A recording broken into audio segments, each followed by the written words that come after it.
This here is a 5-gallon bucket. I'm gonna go ahead and fill it with chlorine water, and then I'm gonna let it set on the sun to let it evaporate all the chlorine out for actually a day or two in the sun. I'm filling it up right now, and I'm actually only gonna fill it up to maybe to here. I need all the extra room for gas. Later on, we're gonna add some natural stuff in it and let it sit. And it needs that enough room after the lid goes on so it doesn't explode. Room for gas. I'll show you what I put in it. Hi T-Fam! Today's is gonna be a special day. I'm actually gonna show you how to make natural fertilizer for your plants, okay?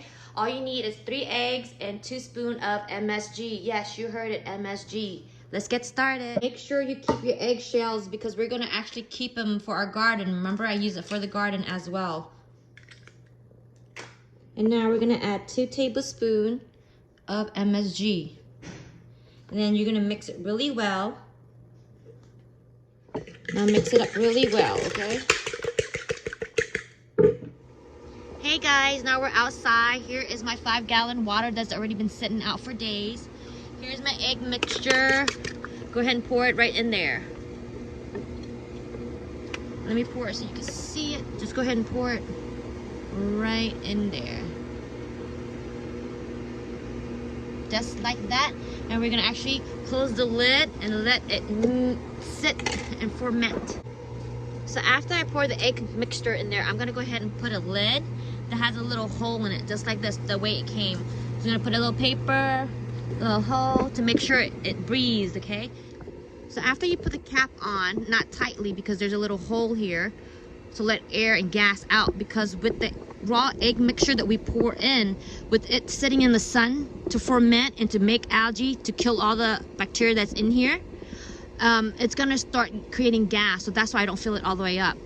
How do I know it's ready? When it turns into this color. You see this color here? It's gonna go through different stage. First it's gonna go to white, to orange, and then to green, and then to red. That's when you know the fertilizer, it's ready. Now it's very potent, so you're only gonna use like 1 little teaspoon to like 3 gallons of water, because it's very concentrated. Now this is, like I said, this is natural. I'm gonna let it sit in the sun until it turns into that color. So I will update you and show you the different stages when it comes in, okay? Look how it's already starting. The mixture's starting to work. It's gonna look like this, and then it's gonna look like this in a couple months, hopefully. We'll see, depending on how hot it is. And plus, we're going right into winter time, so it's gonna take a little longer, but it's worth the wait, you guys.